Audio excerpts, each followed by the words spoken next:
Hola, ahora estamos con clase 26.12, sujetos al gobierno de la Iglesia. Estamos en la Confesión de Londres, capítulo 26, trata de la eclesiología, la doctrina de la Iglesia, y estamos ahí en artículo 12, sujetos al gobierno de la Iglesia. Acompañadme y vamos a leer el párrafo correspondiente para la clase de hoy, y dice ahí en la pantalla: así como todos los creyentes están obligados a unirse a iglesias locales cuando y donde tengan la oportunidad de hacerlo, todos aquellos que son admitidos a los privilegios de una iglesia también están sujetos a la disciplina y al gobierno de la misma conforme a la ley de Cristo.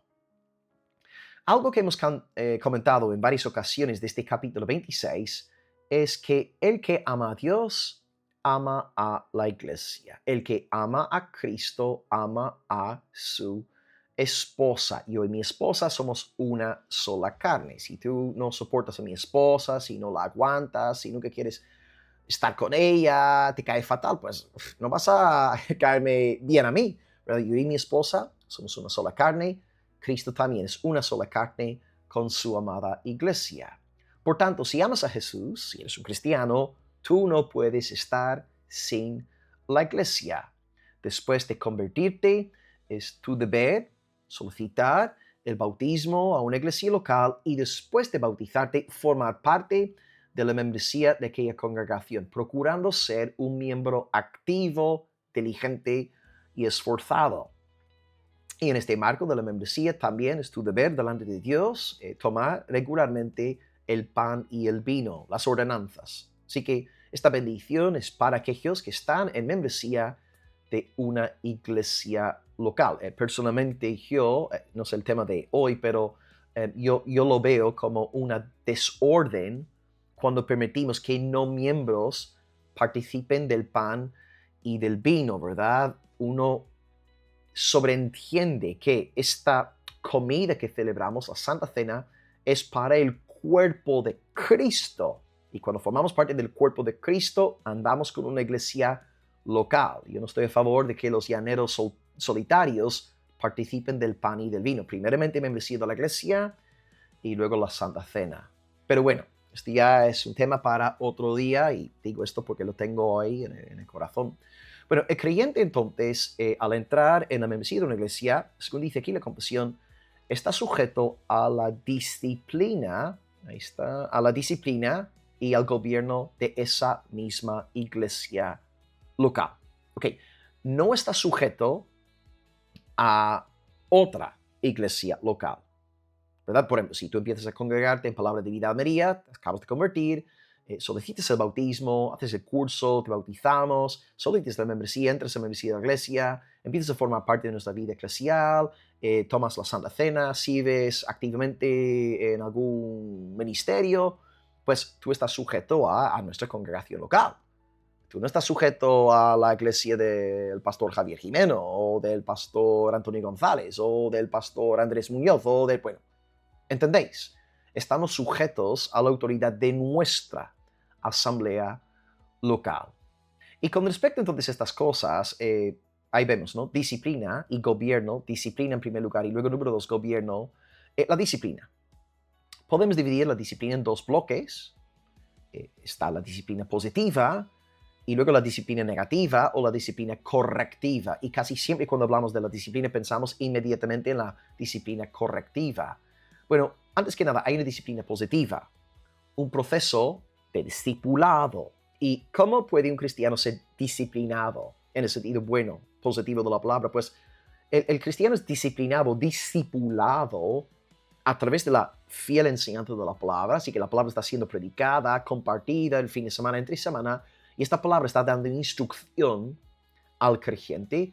Y también, número dos, la propia congregación, a través de su buen ejemplo, su amor, su fruto en el Espíritu, su cercanía, su perdón, esa iglesia también, su buen ejemplo, disciplina positivamente a los creyentes, porque los creyentes ven lo que Dios espera de una persona cristiana, ¿verdad?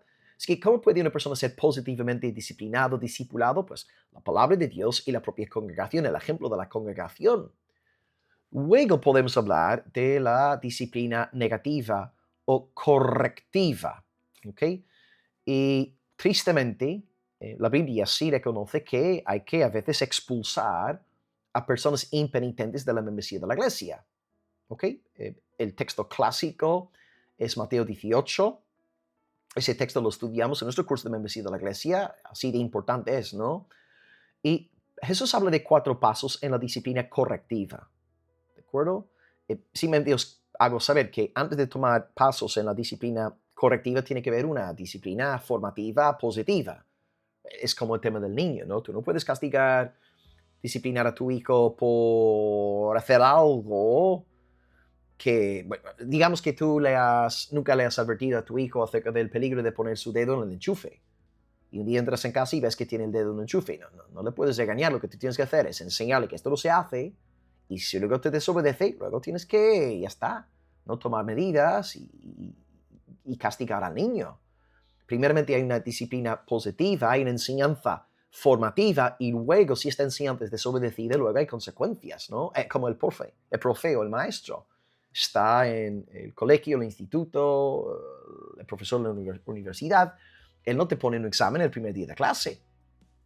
Él tira un trimestre académico enseñándote y luego después de enseñarte desde, yo qué sé, septiembre hasta finales de noviembre, principios de diciembre, luego justo antes de Navidad te ponen un examen. O sea, hay un proceso de disciplina formativa, él te enseña, te da las lecciones, etc. Y luego te pone el examen para corregirte. Se aplica la misma regla en la iglesia. Así que tenemos que primeramente enseñar a la gente a través de la palabra, a través del ejemplo de los hermanos. Y si vemos entonces que alguien desobedece la palabra, desobedece la conducta cristiana, pues sí, hay que tomar medidas. ¿Y cuáles son? Pues en Mateo 18 hay 4 pasos y los tengo aquí en la pantalla. Mateo 18, Jesús nos dice, en nuestra iglesia local, estamos hablando de gente de nuestra congregación local, ¿ok? ¿Qué pasos debemos tomar si vemos a un hermano en impenitencia? Impenitencia es el deseo de no arrepentirse, el vivir justificando su pecado, enfadándose con aquel que le llama la atención, etc. Impenitente, no quiere arrepentirse. Bueno, paso número 1. Si tu hermano peca contra ti, ve y repréndele estando tú y él solos. Que estás protegiendo la reputación del hermano.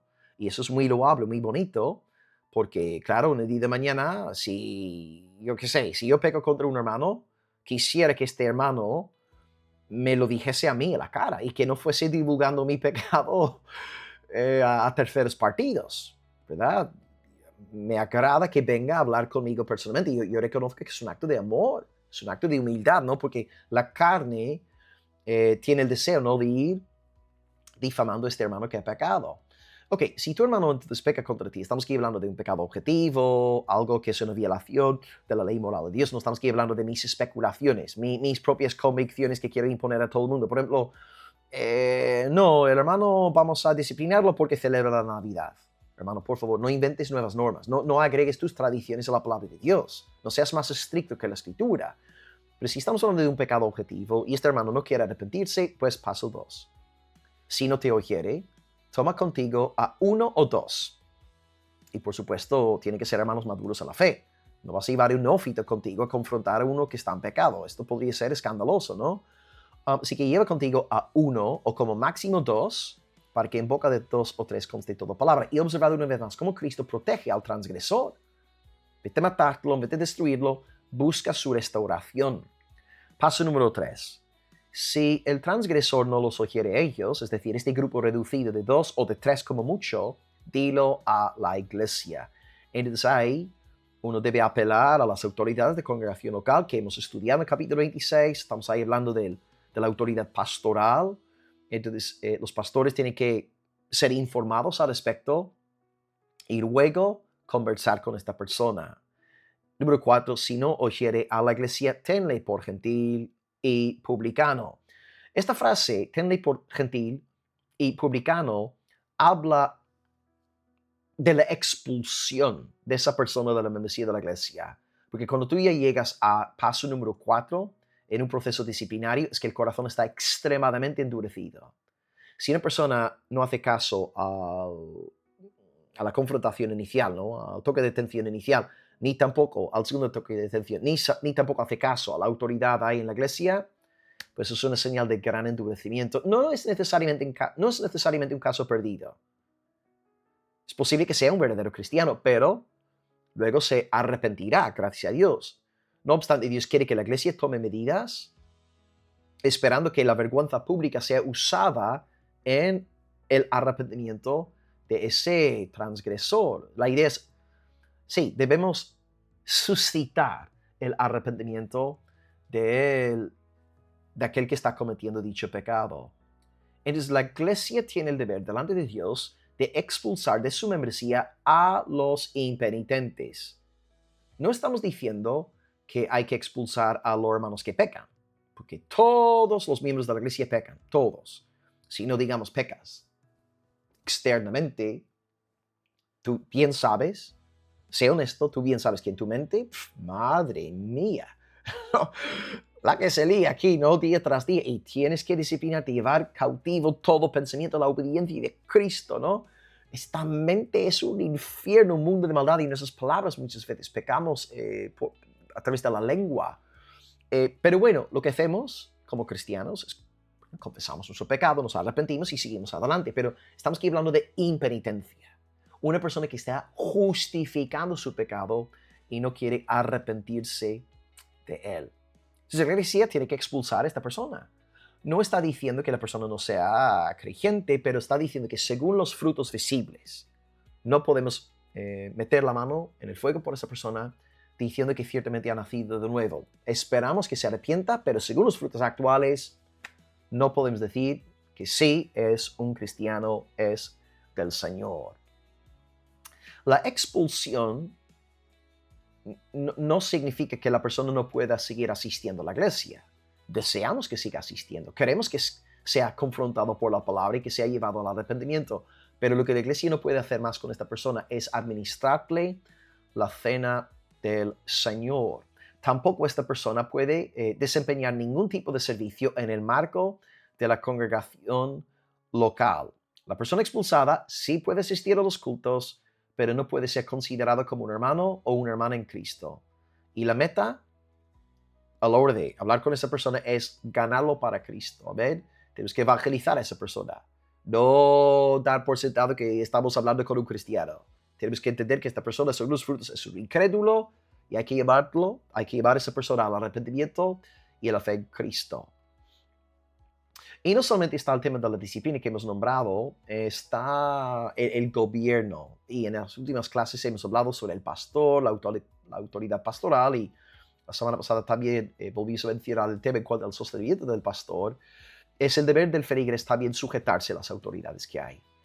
Entonces, ya que Dios ha levantado a pastores para ejercer gobierno en la iglesia, los feligreses deben sujetarse a la autoridad pastoral en la iglesia. ¿Okay? Por ejemplo, os pongo una frase que compartimos la semana pasada, Hebreos 13:17, obedeced a vuestros pastores y sujetaos a ellos, porque ellos velen por vuestras almas como quienes han de dar cuenta, para que lo hagan con alegría y no quejándose, porque esto no es provechoso.